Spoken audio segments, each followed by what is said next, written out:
4 more years, you won't have to vote anymore. It is white men on this side of the aisle telling us that y'all are the ones being oppressed. Take over, Elijah. Take it. It was time to face down Goliath. And David, not DeVita. You ain't worth a damn unless you vote the way we say you should vote.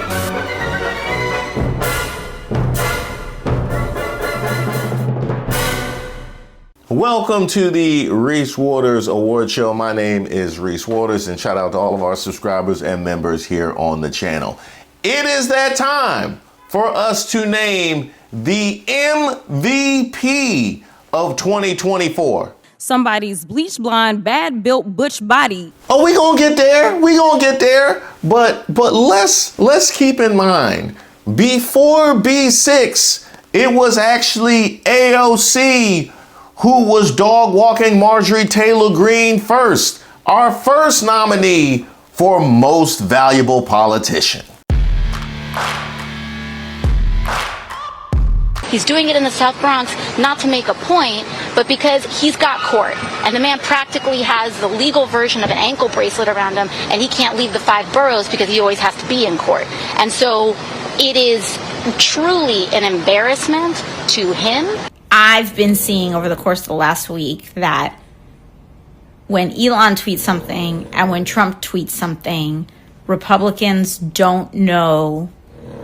I've said this earlier. Republicans don't know who their daddy is. Like, they don't know which one they need to be listening to first, and it's scrambling them. But it's not a joke that I think Elon poses real political problems for Trump and arguably may have more, at least rival his power and influence. And that's going to be a problem for Trump. They're both bad, but... Don't forget her at the DNC.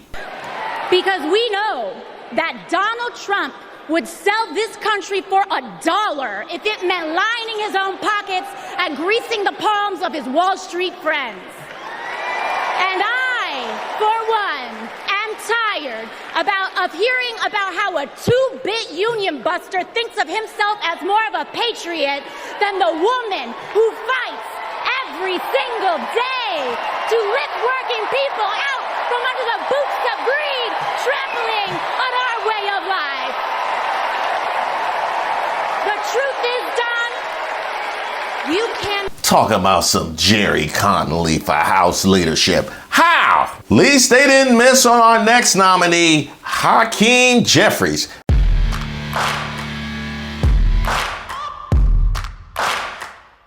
I can't even really name what his best verse was of the past year. Was it here? In the Old Testament, book of Psalms, the scripture tells us that weeping may endure during the long night, but joy will come in the morning. Here's how we do it.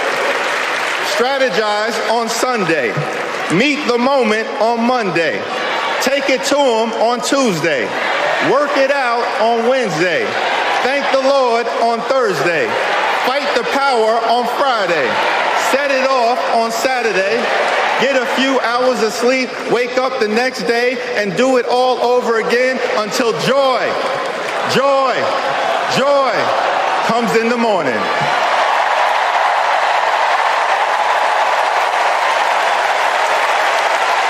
Nothing can stop us. We're all the way up. Maybe it was this one.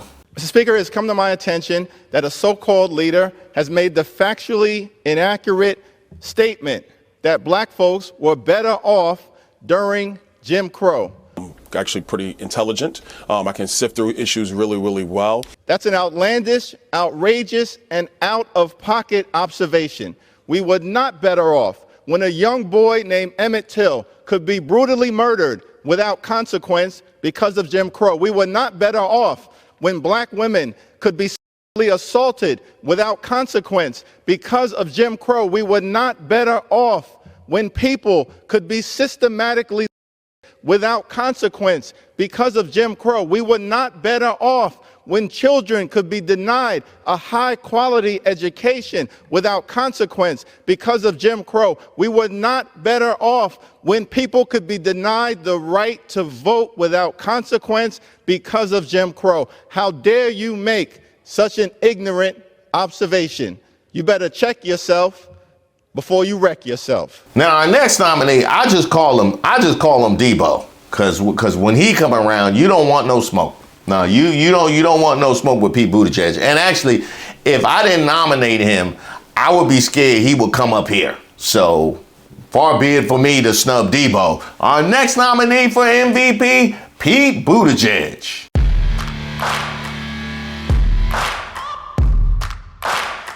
So you got three kinds of friends in the world. You got friends who don't have your back when you're not around. You have friends who quietly have your back when you're not around. And then you have friends who will lay a verbal smackdown on anybody who doesn't have your back when you're not around. Let me be clear. Unemployment is lower than it was even before COVID. Stock market is higher than it was even before COVID. And job creation is faster than it was even before COVID. So no matter what rebound effects you're talking about, these are economic results that have not happened since before I was born. Now, in terms of cost, that's been a major issue. And by the way, that's been a major issue in every wealthy country. This is an example of something that was largely affected by COVID. But I think there's a reason why inflation in the U.S. is lower than it is in any of the other G7 countries. It's actually not true. At least, well, not according to the Washington Post. They say Japan, Italy, and Germany all had lower inflation rates than we do, and Italy's is less than 1%. They may have been looking at a different time period, but I'm telling you, if you look at the overall time period when it was toughest, our inflation rate was better. And I would add, right now, wages are going up faster than prices. That means even after inflation, you're coming out ahead. Now, that's an across-the-board number, but some people... For 2 years, that wasn't true. So we had a tough bout of inflation, no doubt that we did, which is why President Biden is trying to lower costs. Now, look, congressional Republicans were against President Biden when he worked to cut insulin down to $35 a month for seniors. Right now, especially for families that are pressed on costs, we could have insulin capped at $35 a month for everybody, not just for seniors. All it would take is for a few congressional Republicans to walk away from agreeing with Big Pharma and start agreeing with President Biden. There are some that it's nearly impossible, a 6-week ban or less, but there are others, there are states in this country that allow no restrictions up until the due date of a child. There was a national right to choose in this country, law of the land, for 50 years, which the vast majority of Americans believed was the right thing to do. But Donald Trump made a promise when he was a candidate, one of the few promises he actually kept, by the way. He didn't keep his promise of 6% economic growth. He didn't keep his promise to drain the swamp. He did have a pandemic to deal with. But even before the pandemic, America went into a manufacturing recession, which really hurt places like where I come from in the industrial Midwest. But anyway, my point is, he broke his promise for that kind of economic growth. He broke his promise to pass an infrastructure bill, right? He said he would do that. He failed to do it. The Biden-Harris administration got it done. He even broke his promise to that January 6th mob when he said, I will be at your side when you march down to the Capitol. But he actually did keep two promises. He kept his promise to destroy the right to choose in this country, and he kept his promise on tax cuts for the rich. And if you want to know what a second Trump term would be like, I would start by looking at those rare promises that he actually managed to keep. He did say that he wanted to get rid of Roe v. Wade, but again, send it to the states where they are hashing this out empower the states to eliminate women's access to abortion. And also, as you know, the Republican Party continues to be interested in a national abortion ban. Which he's disavowed completely. Yeah, he's disavowed a lot of things. I don't believe him. Because he lies all the time. You think that his pledge that he would not pass a national ban is one that... It's one that's going to go down with most of the promises that he's made and broken. Our next nominee is one that personally warms my heart. I know I talk about being from D.C. and parents from North Carolina, South Carolina, Portland, Oregon, wife from Ohio. I am, in fact, a native of the state of Maryland. And two things that make me very proud to be from Maryland: the Baltimore Ravens and Jamie Raskin. Also, crabs.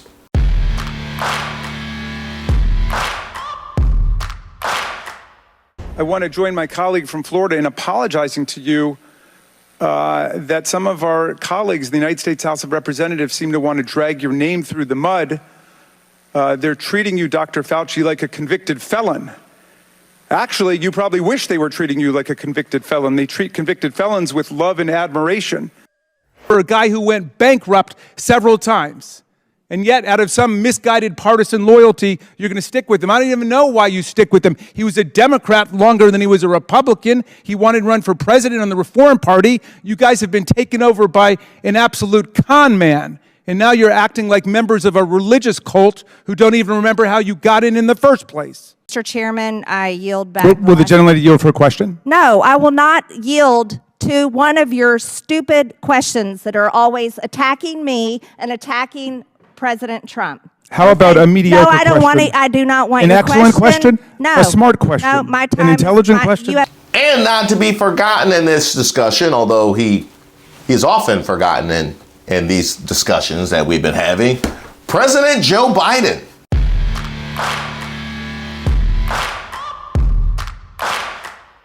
Oversaw the best recovery in the G7 by far and away. Inflation in this country is lower. Unemployment in this country is lower. He expanded the number of people who got access to affordable health care, Medicaid expansion. We are producing more oil than any other time in world history under Joe Biden. The stock market, it was generous of you to give it.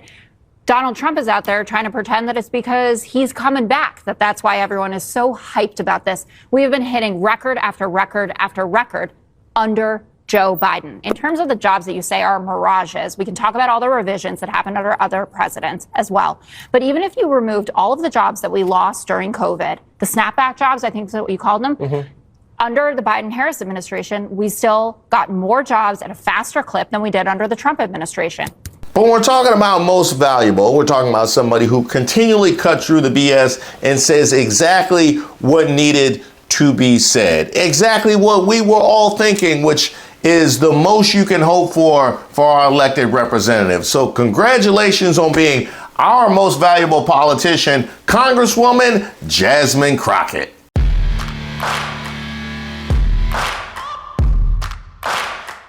Now, we've seen her work in interviews all year long. Y'all were real nice a second ago. Listen, Clarence Thomas is corrupt. End of story. He can go and cower in a corner, or he can show up and be lit on fire. But I wanted to highlight her work in Congress. Talking about the FBI, what you stated. I did not call the what FBI was stated agents right liars. before that was, first of all, I said that I'm speaking and I did not ask you a question.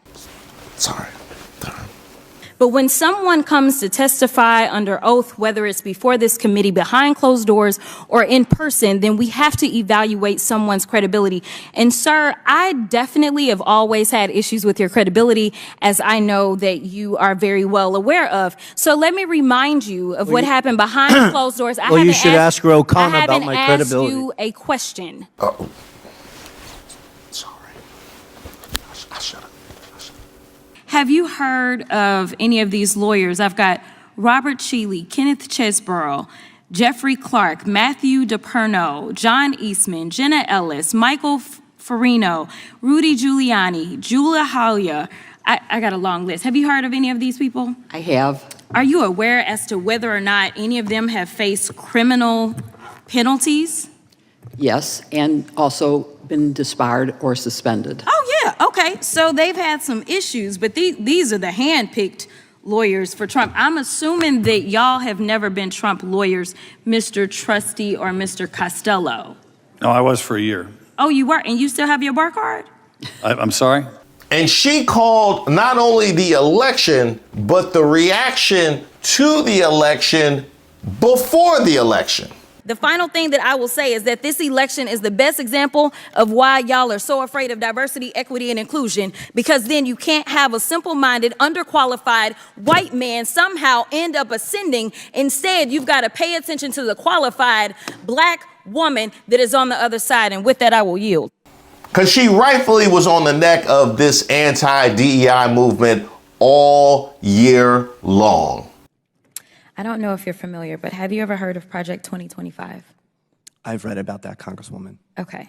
And there are some things indicated in Project 2025 that are quite concerning to me. And I want to talk about a few of those topics because this hearing almost feels like a Project 2025 hearing. One of those topics is diversity in the workplace. The agenda includes making sure that the next conservative administration dismantles DEI apparatus by eliminating various chief diversity officer positions, et cetera. And you engaged in an exchange earlier with one of my colleagues, and I don't know if you recall, but it was hitting me a little differently as a Black woman sitting here, because it almost seemed as if you either get diversity or you get qualifications. It did not seem as if my colleague understood that someone can be diverse and qualified.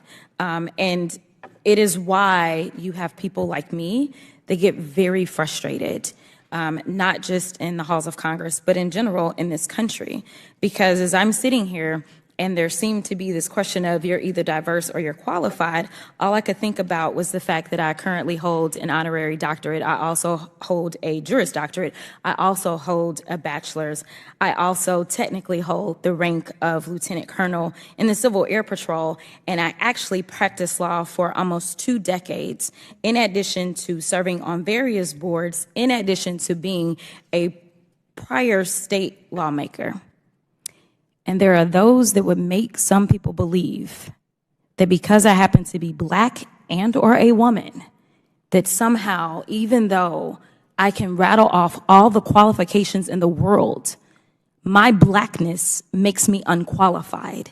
My question to you is that the attitude that you subscribe to? Now, in giving out these awards, it's really been about moments. It's been about Heisman moments. And Jasmine Crockett is somebody who gave us one every couple of weeks. Was it here when she broke out the Merriam-Webster's about oppression?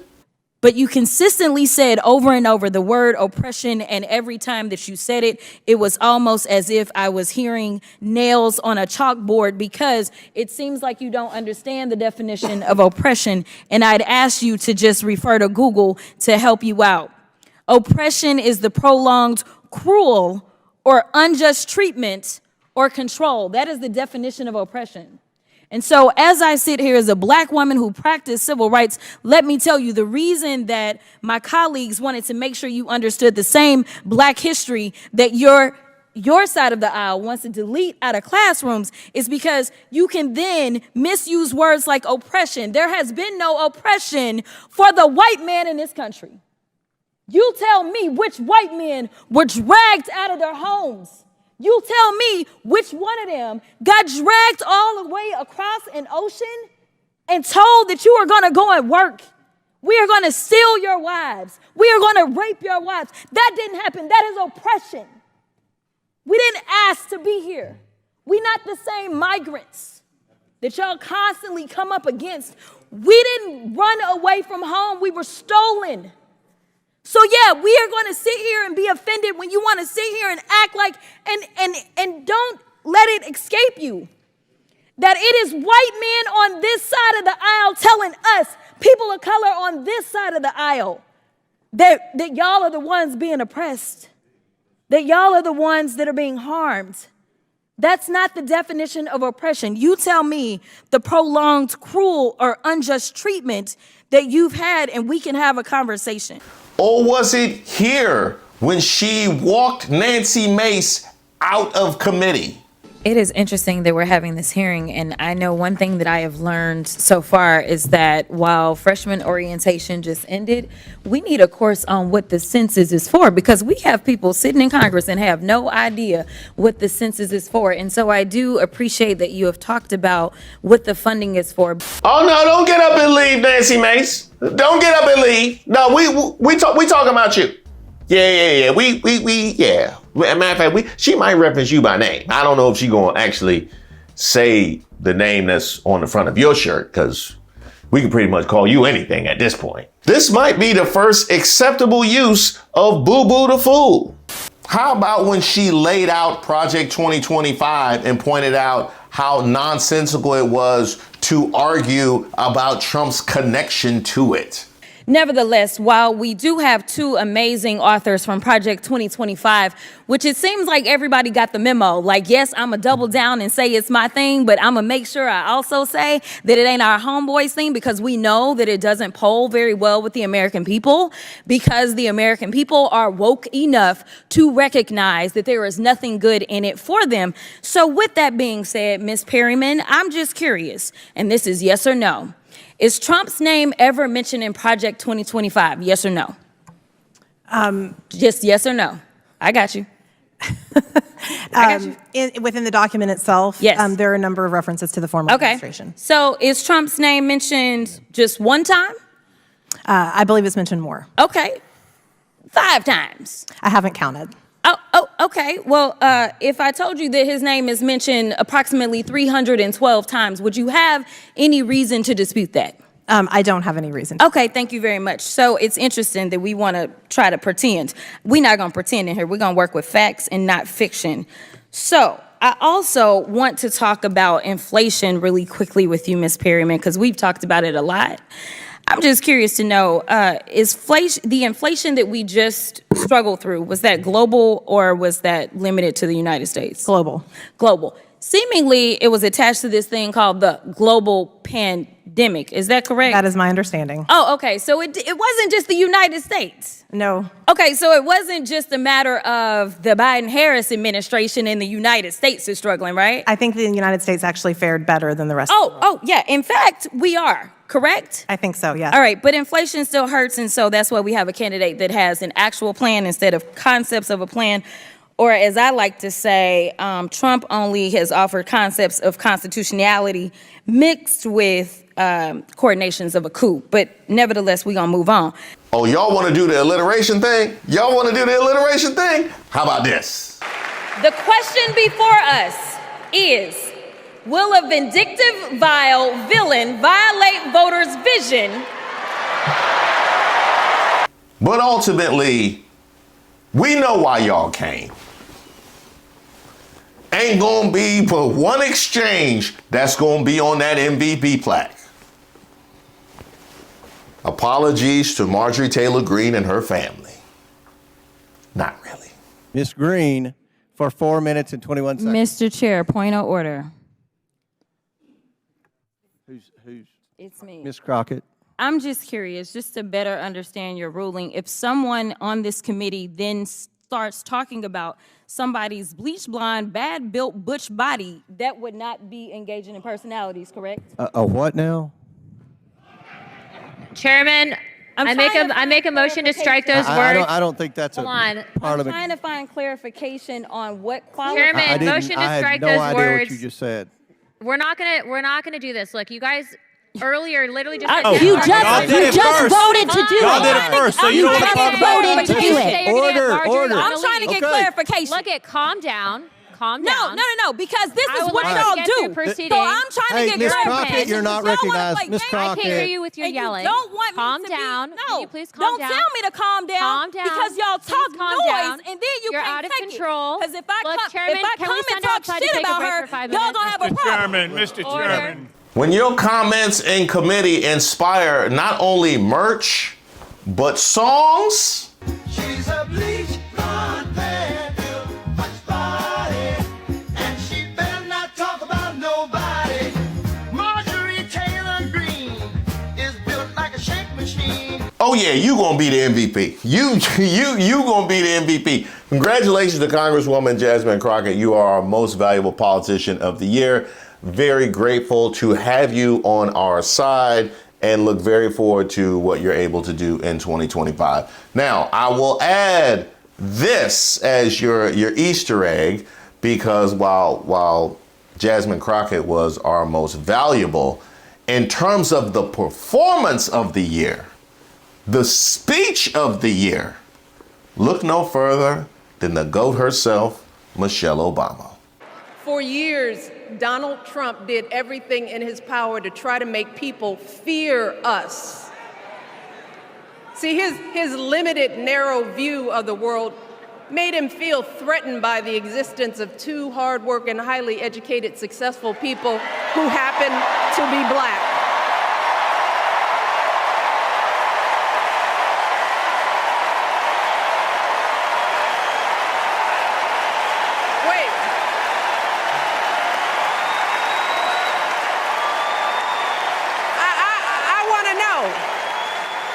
to know, who's going to tell him that the job he's currently seeking might just be one of those black jobs?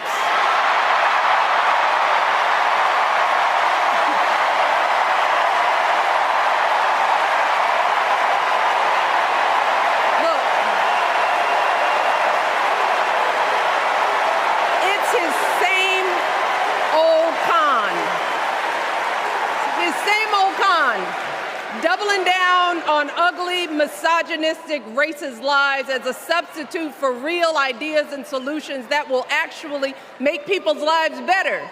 Look, so I hope you'll forgive me if I'm a little frustrated that some of us are choosing to ignore Donald Trump's gross incompetence while asking Kamala to dazzle us at every turn. I hope that you'll forgive me if I'm a little angry that we are indifferent to his erratic behavior, his obvious mental decline, his history as a convicted felon, a known slumlord. All of this while we pick apart Kamala's answers from interviews that he doesn't even have the courage to do, y'all. So let me tell you something. They could not care less about your apathy. In fact, they welcome it. They welcome it. They are happy to be in full control of this game. That's why every single person who has real power in this world, they are fully engaged in the political process. Every CEO and billionaire and corporate board president, they follow the news obsessively. They hire lobbyists to fight for their interest. They donate to the candidates they seek to influence. You all hear me now? This is what I'm telling you. They donate on both sides of the aisle if it's in their interest. And you better believe that they vote in every single election because they know how critical elections are to maintaining and building their power base. And when we don't vote, they assume that not only do we not care, but that we are happy to hand our power over to them. Happy. And what a lot of non-voters don't understand about real power is that our absence doesn't make those in charge hear us any better. Instead, our absence is taken as our consent. They take our indifference as part of their mandate to do whatever they want. That has always been the truth of how this country runs. The process goes on with or without you.